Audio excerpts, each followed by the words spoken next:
Do you know some smart people who believe some dumb things? Hello, everyone. Welcome to another episode of the Quisha King Show, where we discuss faith, culture, and politics, all geared towards the next generation.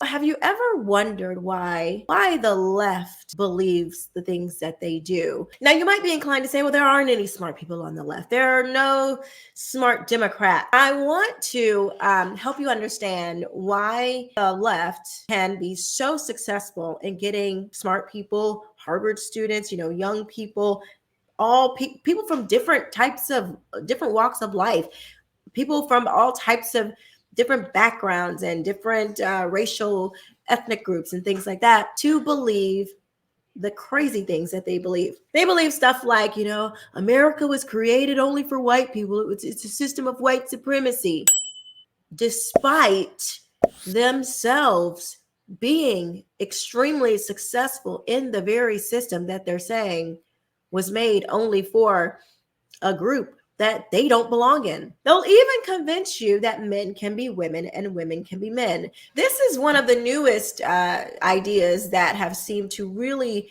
permeated through American culture and society.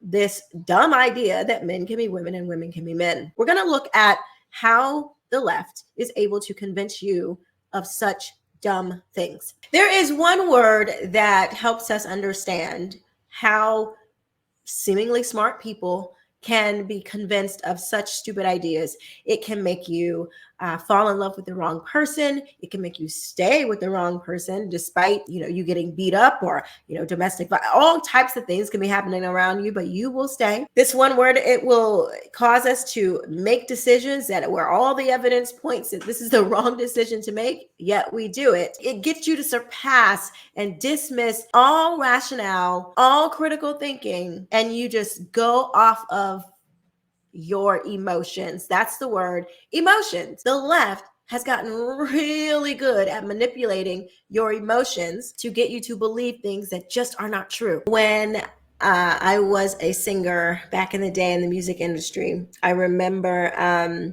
I was recording, and the producer, he was really trying to get me to convey more emotion in the song. And he had me singing, one line like over and over and over again. He was like, give me more, give me more, give me more. And I'm like, okay, now this is getting ridiculous. Now I am giving, but I remember I remember thinking, like, when I've listened to songs in the past, and music makes us feel so many emotions, right? And when you are a really good singer, can convey emotion through the song, and it can move you, and it can move you to tears or anger or sadness or happiness or feeling love, or whatever the emotion is that that the song is trying to give. And there is a lot of work that goes into doing that, because you may not particularly at the time of when you're actually writing and recording the song, you might not be feeling the same feelings that you felt when you were going through the thing that made you want to write the song in the first place. And so how do you convey that? When you're trying to convey that emotion that moves people, that is literally, that these emotions are literally being transferred to you through airwaves. Like, how powerful is that? That is how strong emotions are. So we can't dismiss them. We just have to use them ethically. The left has become masterful at playing on your emotions and getting you to change your behavior or believe things that are not true, or control you to do certain behaviors. Now, what we've done on the right is gone to the other extreme, and we've adopted this phrase of facts don't care about your feelings. And that's pretty extreme too, because human beings aren't wired that way. We're not wired to not care about feelings. We're wired with feelings, and we make a lot of judgments on our feelings. We purchase things on our feelings and justify them later. We connect with people based on feelings. We believe things based on feelings. We are human beings and we rely on our emotions many times to navigate life. The problem is not that human beings use our emotions to make certain judgment. It's that we lean only to those emotions many times. And when they are used for evil, it can create a really bad circumstance like what we're seeing around the country right now. Human beings are wired and compelled and moved by emotions to connect to people, to make certain decisions. And it's the problem is when we use these things for evil. In order to be successful, those of us on the right, we have to find a way to use emotion ethically.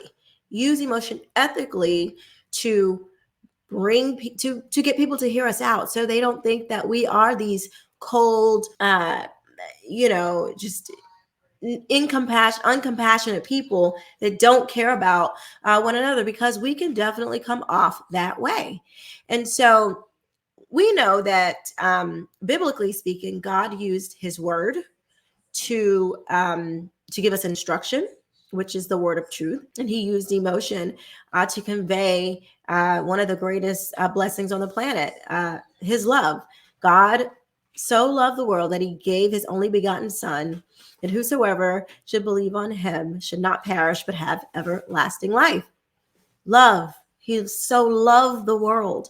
So emotions are not inherently bad. It's not being able to control them. It's knowing when our emotions are being played upon and being used and being manipulated is when we have a problem. And thirdly, God used stories to connect, or parables, we'll say, to connect with people, to tell those stories, to show, to give you a better illustration of what he was talking about, so you could really ingrain and embed these ideas into your spirit, and so that you could act these things out into your life.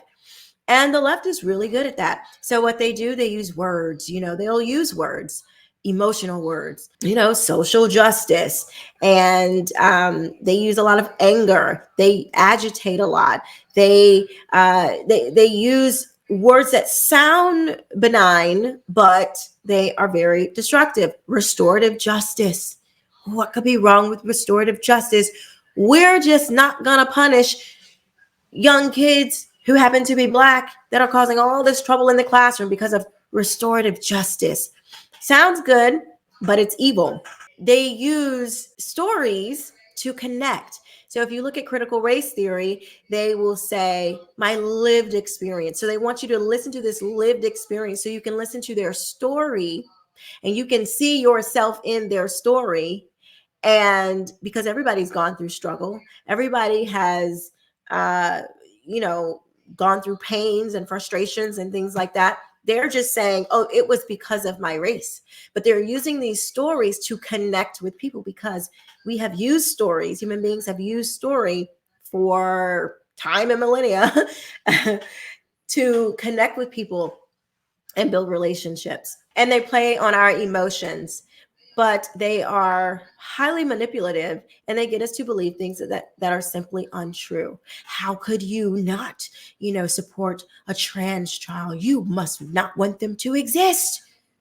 That is a play on your emotions. When these counselors tell you, do you want a dead daughter or an alive son? That is a evil, extreme emotional manipulation that gets parents to push their children into gender ideology. But it is not based in truth.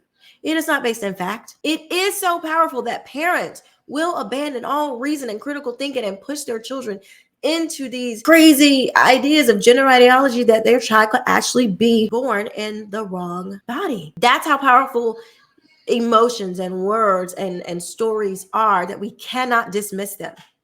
We actually have to use those things ourselves in an ethical way. Use them like the Bible used them. Use them in an ethical way to persuade people, to talk to people, to build relationship, to build connection. Even when it comes to our children, we should always be striving to connect with them, to see where we can build better relationships with our own children. And we use stories, we use language, communicating styles, we use emotion to relate and get to know our children better. I truly believe that the reason why the left is so effective at getting our children to listen to them more than listening to their parents is that we as parents have stopped building and bonding with our own children. We're so disconnected from our own children, and they spend, the left and the teachers and these people, they spend time connecting with you, our children. This is a big deal, and we need to remember who we are as human beings and not get so wrapped up in just the facts don't care about your feelings, and I'm just going to give you the truth and statistics and numbers. Like that's cold. That's not what people are striving for. That is not what makes people want to connect with you. And so you can give truth in love and emotion. You can give it. You don't have to be cold and just so slicing and dicing, because your own children won't want to connect with that. Human beings will refuse to connect with that. I'm not a fan of the facts don't care about your feelings, because I'm a human being and I have feelings, and there's nothing wrong with feelings, but we do need to be critical in thinking about our feelings, be reasonable, use reason to examine our feelings. And there's nothing wrong with telling stories. We've used storytelling our whole entire existence, and certainly words is the basis of all communication, language.